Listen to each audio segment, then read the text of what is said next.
3 নম্বর বোতামটা block করা আছে কিনা? ব্লক করা আছে তো?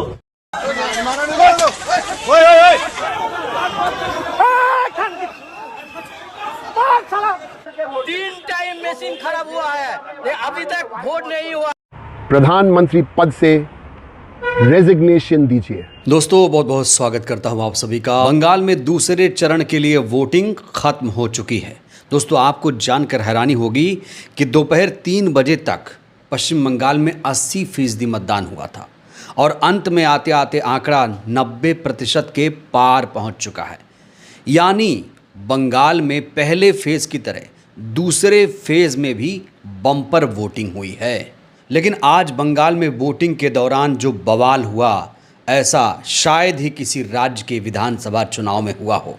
ये तब है जब बंगाल में सारी फोर्सेस को तैनात कर दिया गया है, लेकिन बंगाल में इतनी सुरक्षा होने के बावजूद वोटिंग के दौरान जो चूक हुई है, इससे इलेक्शन कमीशन की कार्यशैली पर कई गंभीर सवाल खड़े हो रहे हैं। आज पश्चिम बंगाल में वोटिंग के दौरान ईवीएम में भयंकर खराबी देखी गई। तो पश्चिम बंगाल में दूसरे चरण की वोटिंग के दौरान ईवीएम के साथ आज क्या क्या हुआ आपको दिखाऊंगा। बात बीजेपी के नेता, पूर्व टीएमसी नेता शुभेंदु अधिकारी की भी होगी, क्योंकि शुभेंदु अधिकारी इस समय जो बर्ताव कर रहे हैं, जिस तरीके से वो बिहेव कर रहे हैं, कहा जा रहा है कि उनकी उल्टी गिनती शुरू हो चुकी है। वही ममता बनर्जी के तमाम धुरंधर किस तरीके से भारतीय जनता पार्टी के तमाम नेताओं को ललकार रहे हैं, वो तस्वीरें, वो एक्सक्लूसिव तस्वीरें, वीडियो भी मैं आपको दिखाऊंगा। आज सुरक्षा बलों ने पश्चिम बंगाल में कैसे नारी बंधन किया है वो भी मैं आपको दिखाऊंगा। लेकिन सबसे पहले बात दोस्तों ईवीएम की होगी।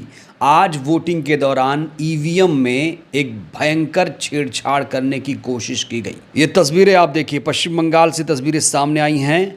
ये वीडियो डायमंड हार्बर का बताया जा रहा है। कहा जा रहा है कि एक उम्मीदवार के नाम के ऊपर टेप चिपका दिया गया। ये हाल तब है जब पश्चिम बंगाल में सारी सिक्योरिटी फोर्सेस डिप्लॉय कर दी गई हैं। बड़ा सवाल ये है कि ईवीएम में किसने टेप चिपकाया, और सिर्फ टेप नहीं चिपकाया गया है, कई जगहों पर ईवीएम में खामियां पाई गई हैं। कई जगहों पर ईवीएम खराब होने की वजह से मतदान में भी बाधा आई है। एक तस्वीर मैं आपको दिखाना चाहता हूं, इस तस्वीर को पहले आप देखिए। यहाँ कहा जा रहा है कि वोटर्स ने जैसे ही ईवीएम में गड़बड़ी की, फोर्स ने उसे तुरंत इस तरीके से उठाया। ये देखिए, कहा जा रहा है कि यही वो व्यक्ति है जिसने ईवीएम में कुछ छेड़छाड़ या फिर उसमें गड़बड़ी करने की कोशिश की थी। उसके बाद उसकी ऐसी हालत कर दी गई है। इस बीच इलेक्शन कमीशन का भी एक ताज़ा बयान सामने आ चुका है। बयान ये है कि जहां जहां ईवीएम पर टेप मिले हैं वहां दोबारा वोटिंग होगी। चुनाव आयोग ने बड़ा बयान देते हुए कहा है कि मतदान केंद्रों पर ईवीएम में काले या सफ़ेद टेप मिलने की शिकायत मिली है, वहां दोबारा मतदान कराया जाएगा। अगर किसी एक विधानसभा क्षेत्र में बड़ी संख्या में बूथों पर ऐसी शिकायत सामने आती है तो पूरे विधानसभा क्षेत्र में दोबारा मतदान कराया जाएगा।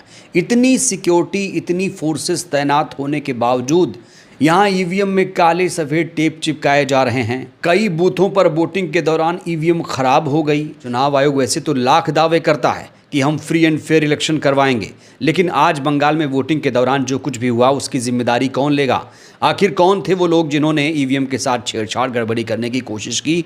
क्या उन्हें पकड़ा जाएगा, उन्हें सज़ा दी जाएगी? और एक बार वोटिंग हुई तो वो सही तरीके से क्यों नहीं हुई? दोबारा वोटिंग, मतदान कराने की क्यों आवश्यकता पड़ रही है?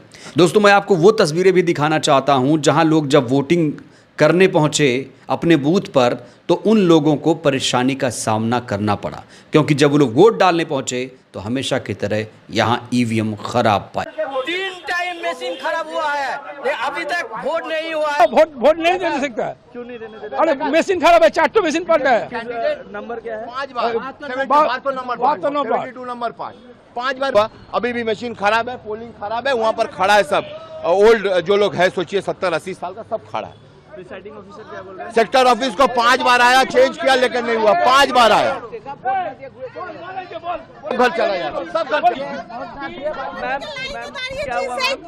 লাইনে ছাত্র থেকে লাইনে দাঁড়িয়ে ছিলাম, লাইন টানছেও না, সব মেশিন সব বলছে মেশিন খারাপ, মেশিন বারবার বলছে খারাপ। পোলিং নাম্বার 72 সাতটায় লাইন দিয়েছি, 3 বার মেশিন খারাপ হয়েছে, মেশিন চেঞ্জ হচ্ছে না। একবার ওইটা अब दोस्तों बात करते हैं शुभेंदु अधिकारी की, जो कि अब बीजेपी के नेता हैं। लेकिन जब ये बीजेपी में नहीं थे, जब टीएमसी में थे, तो जानते हैं क्या कहते थे। बीजेपी हटाओ, बीजेपी हटाओ, बीजेपी हटाओ। आज वोटिंग के दौरान शुभेंदु अधिकारी को लेकर एक चौंकाने वाली रिपोर्ट सामने आई। कहा जा रहा है आज फेज 2 पोलिंग में भवानीपुर जो सीट है जहां से ममता बनर्जी चुनाव लड़ रही हैं, वहां पर जबरदस्त वोटिंग हुई है और इससे शुभेंदु अधिकारी बौखलाए हुए हैं। हार के डर से शुभेंदु अधिकारी बूथ के बाहर क्या हरकतें कर रहे थे, ये देख लीजिए।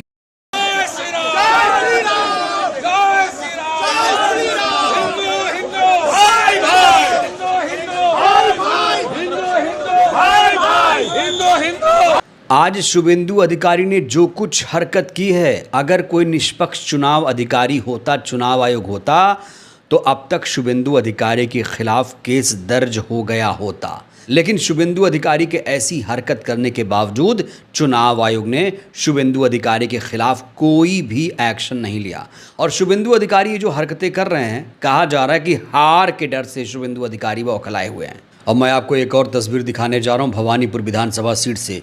शुभेंदु अधिकारी यहां किस तरीके से टीएमसी के कार्यकर्ताओं को दौड़ा रहे हैं, ये तस्वीरें आप देखिए। इनको ये किसने अधिकार दिया कि किसी के कार्यकर्ता को इस तरीके से दौड़ाया जाए? और जो वहाँ पर सिक्योरिटी है वो क्या कर रही है, ये भी बड़ा सवाल है। यहाँ पर शुभेंदु अधिकारी गाली देते हुए भी नजर आ रहे हैं और हिंसा की भी बात कर रहे हैं।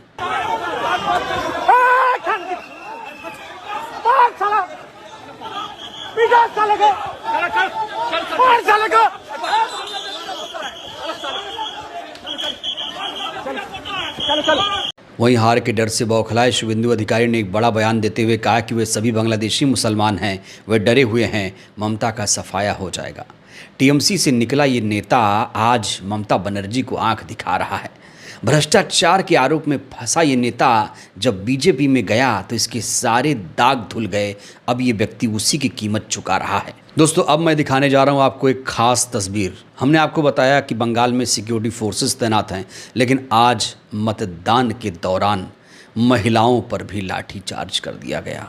वही सिक्योरिटी जिन्हें जनता के लिए भेजा गया था, जनता की सुरक्षा के लिए, अगर वही सिक्योरिटी नारियों का अपमान कर दे, उन्हीं पर लाठियां बरसा दे, तो इसे आप क्या कहेंगे? आज सुरक्षा बलों ने किस तरीके से पश्चिम बंगाल में नारी बंधन किया, ये देखिए आप।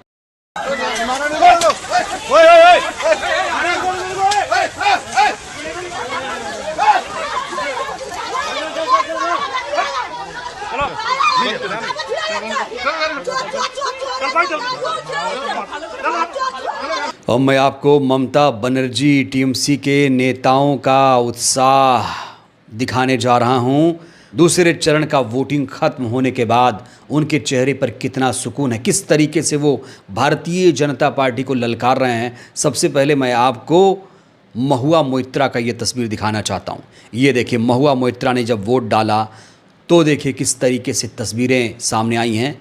कहा जा रहा है महुआ मोइत्रा ने वोट डालकर ये उंगली कैमरे को नहीं दिखाया, बल्कि ईडी, सीबीआई, ज्ञानेश कुमार, मोदी, शाह, पूरी बीजेपी को इस तरीके से उंगली दिखाई है। यहाँ महुआ मोइत्रा एक साफ संदेश दे रही हैं, दम है तो रोक कर दिखाओ। सिर्फ महुआ मोइत्रा नहीं, सयोनी घोष जो कि तेज तर्रार टीएमसी सांसद हैं, काफ़ी धारदार बोलती हैं, उनकी ये तस्वीर भी सामने आई। आज उन्होंने वोट डाला तो इनकी भी तस्वीरें सामने आ चुकी हैं। इनके चेहरे पर देखिए काफ़ी ज़्यादा आत्मविश्वास नज़र आ रहा है। अब मैं आपको टीएमसी के सांसद डेरेक ओब्रायन का वो वीडियो दिखाने जा रहा हूँ जिसमें वो प्रधानमंत्री नरेंद्र मोदी को कैसे चैलेंज कर रहे हैं। ये दोस्तों वीडियो बहुत एक्सक्लूसिव है, ज़रा देखिए। नरेंद्र, आपने अनाउंस किया था बंगाल की सभी 294 सीट्स पर आप ही कैंडिडेट है। बड़ी बड़ी बात छोड़िए, ये चैलेंज स्वीकार कीजिए। 4 मई को जब ममता बनर्जी और टीएमसी बंगाल जीतेंगे, प्रधानमंत्री पद से रेजिग्नेशन दीजिए। है तो ममता बनर्जी के नेताओं और टीएमसी के नेताओं कार्यकर्ताओं का जो उत्साह है वो ज़बरदस्त है। वहीं दूसरी तरफ शुभेंदु अधिकारी जैसे नेताओं में जो बौखलाहट है वो भी आपने देखा। लेकिन इस चुनाव के दौरान जो वादे दावे इलेक्शन कमीशन की तरफ से किए गए थे, कहा जा रहा है अपने वादे दावों में फिर से इलेक्शन कमीशन फेल हो गया, क्योंकि फ्री एंड फेयर इलेक्शन कराने की बात कही गई थी। अब चुनाव आयोग कह रहा है कि जहां जहां दिक्कत आई वहां वहां दोबारा वोटिंग होगी। बहरहाल दोस्तों, इस वीडियो में इतना ही। अब 4 मई को बंगाल के, तमिलनाडु, पुडुचेरी, केरल और असम के नतीजे आएंगे। आप लोग बताइए पश्चिम बंगाल में कौन सी पार्टी इस बार जीत रही है? प्रतिक्रिया ज़रूरी है। धन्यवाद।